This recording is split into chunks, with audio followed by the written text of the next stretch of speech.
The Coyote is a takedown bow, so you will need to attach the limbs to the riser using the provided hex bolts. A proper key was included with the package. You will then need to string the bow, which is very easy if you have a stringer. All in all, a beginner should be done with assembly in 10 to 15 minutes at most. How powerful and accurate is the PSE Coyote? PSE Coyote Thizbow has a pretty short brace height, 6.25 inches, compared to most other recurve bows. This increases the distance the string travels when drawn and hence delivers more power and kinetic energy to the arrow when it is shot. The exact power output will depend greatly on bow setup. The longer your draw length, the more powerful it will be. The higher the poundage, the more powerful the bow is. The heavier the arrows you shoot, the more powerful it is. Overall though, it's a pretty powerful bow, and you can comfortably use it to target practice from 30, 40, 50 yards, and more if you've got the aim for it. As far as accuracy goes, it's on par with other bows in this price range such as the Martin Sabre or PSE Blackhawk. There is no grip torque that I could notice, and the limbs did not sway to the sides when releasing the string. How accurately you can shoot will pretty much depend entirely on your skill level. The bow will definitely not get in the way of you making a dead-on shot. I easily got 2 inches arrow groups from 35-40 yards away. For what it's worth, is the Coyote suitable for hunting? The Coyote is relatively heavy for a recurve bow, though if compound bow shooters can easily carry a 4.5 pounds weapon, you'll be able to handle the tilde 3.1 pounds.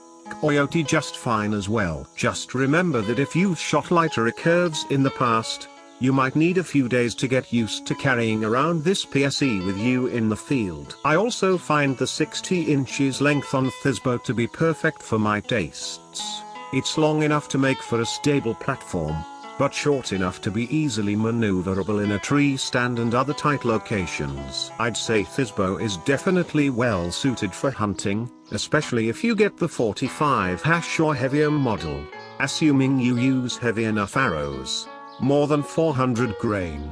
It will easily deliver enough kinetic energy to achieve a full pass through on a deer and even elk from 30 to 40 yards. Assuming you can make an ethical shot from this distance, is the PSE Coyote suitable for beginners? PSE Coyote 2, I'd say it depends. The low brace height is less forgiving of form mistakes. Beginner archers are likely to experience a lot of string slap, which basically means that unless your arm is rotated under a perfect angle and your grip is dead on perfect, the string will likely slap your forearm once in a while, which isn't dangerous but definitely isn't pleasant either. I'd say definitely get an arm guard to help alleviate the problem. Additionally, there is some problem with stacking, the bow being somewhat hard to draw once it approaches its intended 28 inches draw length and goes beyond it. The fact that the Coyote is a takedown bow makes it a good choice for beginners though, as it's easy to remove the limbs and switch them for heavier ones when your form and strength improve. No need to buy a whole new bow to increase the poundage. The size of the bow is also suitable for beginners, though its weight, over 3 pounds, could be a little troubling at first for smaller framed archers, especially during prolonged training sessions. This is something you should get used to quite quickly though. Overall, I recommend checking out our recommendations in the best beginner bows section. If none of the bows that meet your needs, you can definitely go for the Coyote. Does this recurve bow accept accessories? Yes, it does. It comes drilled and threaded, fully ready to accept any accessories. You can install a stabilizer to reduce vibrations, a bow sight, or an arrow quiver. Personally, I prefer shooting instinctively and without any extras installed, but this is of course a matter of personal preference. Just remember the Coyote package does not include any of the accessories. You'll need to buy those separately. Arrows for the PSE Coyote. As is the case with any bow, you'll need to choose the arrows based on your draw length as well as intended use. For instance, if you plan to hunt, you'll want slightly heavier arrows as they will deliver more kinetic energy and hence more flesh penetration. On the other hand, for target shooting purposes, a lighter arrow will be better as it will fly straighter, resulting in better accuracy on longer, 30 plus yards. Distances. Please check out our guide on choosing arrows for a recurve bow, where you will learn everything you need to know about the subject. Personally, I find that the Coyote prefers heavier than average shafts. With lighter shafts, vibration can be somewhat more noticeable. 450 plus grain arrows would be my personal recommendation. Is this bow comfortable to hold? Personally, I found it very comfortable to hold. My hand is medium sized, and the grip fits just perfectly. Did not get any blisters even after prolonged shooting sessions, and there was no noticeable torque in the grip either. Was very easy to hold when aiming and did not feel like the grip was digging into a specific region of my palm. Definitely one of the stronger sides of the Coyote. This is in fact very important. You can't shoot a bow well no matter how good it is, if it doesn't feel right and comfortable in the hand. What if you have more than 28 inches of draw length? Most recurve bows can be pulled well past their advertised draw length of 28 inches. With the PSE Coyote, however, there are some serious stacking issues that occur when you pass the 28 inches mark. Drawing the bow from the 28 inches to the 30 inches range, for example, feels almost like pulling 100 pounds. If you're a person with a higher than average 28 inches draw length, I'd have to say avoid the Coyote at all costs. Materials and durability. Riser, limbs. The machined aluminium riser is as strong as they come as far as archery bows go. The pockets are well designed and I had no difficulties inserting the limbs into them.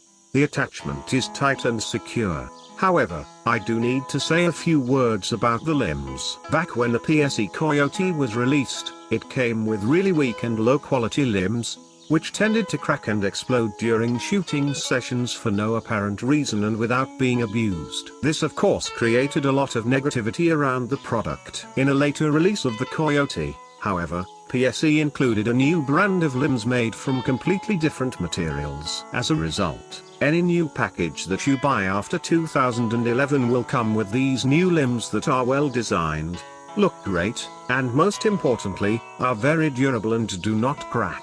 What string fits the PSE Coyote? Does it accept fast flight strings?